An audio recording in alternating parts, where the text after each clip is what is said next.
नमस्कार दोस्तों, दर्शन दरबार में एक बार फिर आप सबका स्वागत है। आज हम आपको एक प्रसिद्ध पौराणिक स्थल गोला गोकर्णनाथ मंदिर के बारे में बताएंगे। बोलिए हर हर महादेव।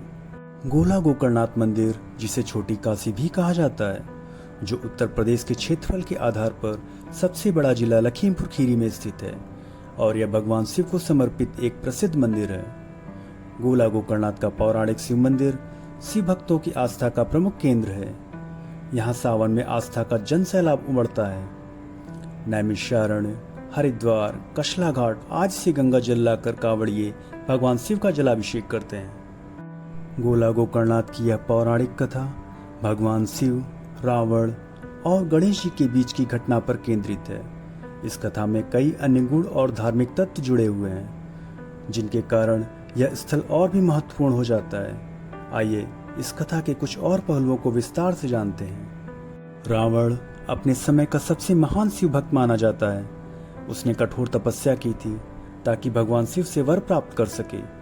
रावण की भक्त इतनी सशक्त थी कि वह अपने सिर और हाथ तक अर्पित कर देता था, जिसे शिव जी ने उसकी भक्ति की निशानी के रूप में स्वीकार किया। रावण के इस तप और भक्ति ने उसे कई अद्वितीय वरदान दिए, जिनमें अमरता और अपार शक्ति प्राप्त करने की उसकी इच्छा भी शामिल है। शिव जी ने रावण को आत्मलिंग दिया, जो भगवान शिव का प्रतीक था। यह शिवलिंग अपने आप में इतनी शक्ति रखता था कि यदि इसे सही स्थान पर स्थापित किया जाता तो रावण और उसकी लंका अजेय हो जाते। इस आत्मलिंग को रावण लंका ले जाना चाहता था ताकि वह अपनी शक्ति को अमर बना सके। देवताओं को यह भय था कि यदि रावण आत्मलिंग को लंका में स्थापित कर देगा तो उसे हराना असंभव हो जाएगा। इसलिए भगवान विष्णु जी ने गणेश जी को भेजा ताकि वे किसी प्रकार रावण को धोखा देकर शिवलिंग को बीच रास्ते में ही स्थापित कर दे। शर्त के अनुसार रावण भगवान शिव को लेकर लंका के लिए चला। जब रावण गोला गोकर्णनाथ के पास पहुंचा तो उसे लघुशंका का अनुभव हुआ। रास्ते में उसे चरवाहा दिखा। तब रावण ने शिवलिंग चरवाहे को पकड़ाने के बाद उसे जमीन पर न रखने की हिदायत दी, तो चरवाहे ने इसे सहर्ष स्वीकार कर लिया। परंतु शिवलिंग का भार लगातार बढ़ता जा रहा था और चरवाहा इसे लंबे समय तक नहीं संभाल पाया। उसने कई बार रावण को पुकारा, लेकिन रावण लघुशंका करने के बाद तुरंत वापस नहीं आ सका।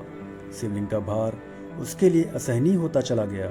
चरवाहा एक धर्म संकट में पड़ गया। वह न तो रावण को नाराज करना चाहता था और न ही भगवान शिव की अवहेलना करना चाहता था। जब उसे और कोई उपाय नहीं सूझा तो उसने शिवलिंग को जमीन पर रख दिया। यह देख चरवाहे को पकड़ने के लिए रावण ने उसका पीछा किया। रावण के क्रोध से बचने के लिए चरवाहे ने कुएं में छलांग लगा दी। इसके पीछे उसकी धारणा थी कि यदि वह अपने प्राणों की बलि दे देगा तो शायद वह भगवान शिव और रावण दोनों की कृपा पा सकेगा। वापस आने पर रावण ने शिवलिंग उठाने की कोशिश की, लेकिन नहीं उठा सका। रावण को भगवान शिव की चालाकी समझ में आ गई और वह बहुत क्रोधित हुआ। रावण समझ गया कि शिव जी लंका नहीं जाना चाहते हैं। इस पर गुस्से में अपने अंगूठे से शिवलिंग को भूमि में दबा दिया, जिससे उसमें गाय के कान गोकर्ण जैसे निशान बन गया। यह घटना रावण के अहंकार और उसकी सीमाओं को भी दिखाती है, चाहे वह कितना भी शक्तिशाली क्यों न हो। चरवाहे के कुएं में कूदने की घटना उसके त्याग और निस्वार्थ भक्ति को दर्शाती है। उसने यह सोचा कि अगर वह जीवित रहेगा तो शायद वह रावण के क्रोध का सामना नहीं कर पाएगा और भगवान शिव की भी अवहेलना हो सकती है। इस प्रकार उसने अपने जीवन का त्याग करना बेहतर समझा। मान्यता है कि गोला के पौराणिक शिव मंदिर के शिवलिंग में रावण के अंगूठे का निशान आज भी मौजूद है। बाद में उसे अपनी गलती का एहसास हुआ। उसने महसूस किया कि उसे अपनी शक्ति और गर्व पर अधिक निर्भर नहीं होना चाहिए था। रावण ने उस स्थल पर भगवान शिव की पूजा करने का निर्णय लिया और उस स्थान को एक पवित्र तीर्थ स्थल बना दिया। इसके बाद भगवान शिव ने चरवाहे की आत्मा को बुलाकर कहा कि आज के बाद लोग तुम्हें भूतनाथ के नाम से जानेंगे और मेरे दर्शन के बाद तुम्हारे दर्शन करने पर भक्तों को विशेष पुण्य लाभ मिलेगा।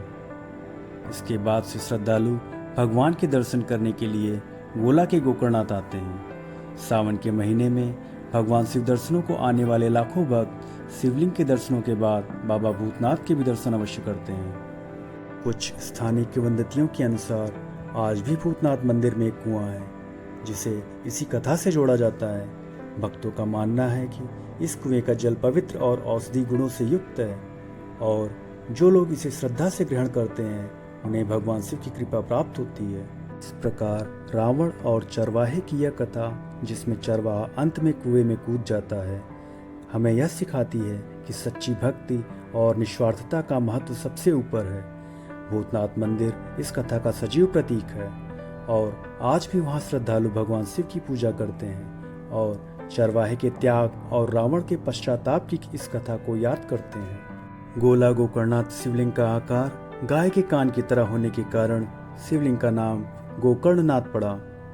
मंदिर के पास ही भव्य गोकर्ण तीर्थ है जिसमें विशाल शिव मूर्ति स्थापित है। गोला गोकर्णनाथ मंदिर में महाशिवरात्रि का पर्व विशेष धूमधाम से मनाया जाता है। इस अवसर पर लाखों भक्त यहाँ आकर भगवान शिव की आराधना करते हैं। मंदिर में साल भर अन्य कई धार्मिक कार्यक्रम और उत्सव होते रहते हैं जो इस स्थान की धार्मिक महत्ता को और बढ़ाते हैं। आज यह मंदिर उत्तर भारत के प्रमुख शिव मंदिरों में से एक है। यहाँ की आध्यात्मिकता और पवित्रता दूर दूर से श्रद्धालुओं को अपनी ओर आकर्षित करती है। भक्तजन यहाँ आकर भगवान शिव से आशीर्वाद प्राप्त करने के लिए शिवलिंग पर जल और बेलपत्र अर्पित करते हैं। यह स्थल न केवल धार्मिक दृष्टिकोण से बल्कि ऐतिहासिक और सांस्कृतिक दृष्टिकोण से भी महत्वपूर्ण है।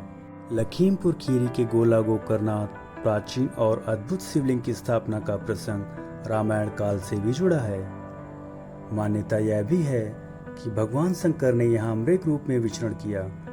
वराह पुराण में लिखा है कि भगवान शिव वैराग्य उत्पन्न होने पर यहाँ के वन क्षेत्र में भ्रमण करते हुए रमणीय स्थल पाकर यहीं रम गए। ब्रह्मा जी, विष्णु जी और इंद्र को चिंता हुई और वे उन्हें ढूंढते हुए यहाँ पहुँचे तो यहाँ वन में एक अद्भुत मृग को सोते देख समझ गए कि यही शिव हैं। वे जैसे ही उनके निकट गए तो आहट पाकर मृग भागने लगा।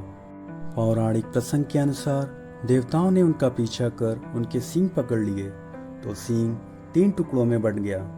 सींग का मूल भगवान विष्णु ने यहाँ स्थापित किया जो गोकर्णनाथ के नाम से प्रसिद्ध हुआ। सींग का दूसरा टुकड़ा भगवान ब्रह्मा जी ने बिहार के श्रृंगेश्वर में स्थापित किया।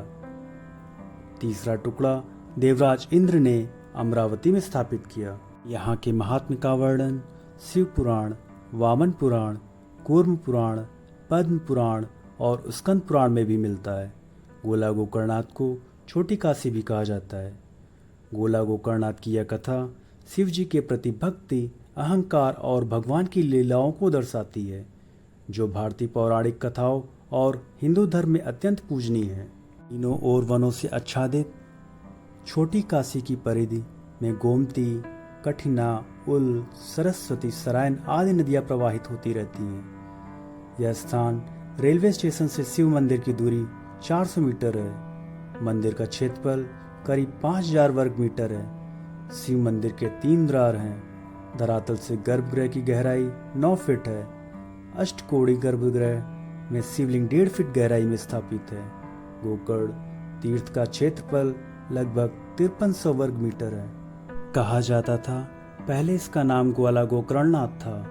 धीरे धीरे आम बोलचाल में अब यह नाम बदलकर गोला गोकर्णनाथ हो गया। दर्शन दरबार में आज बस इतना ही। कैसी लगी आपको यह जानकारी कमेंट बॉक्स में अवश्य बताएं। चैनल को लाइक और सब्सक्राइब करें। धन्यवाद।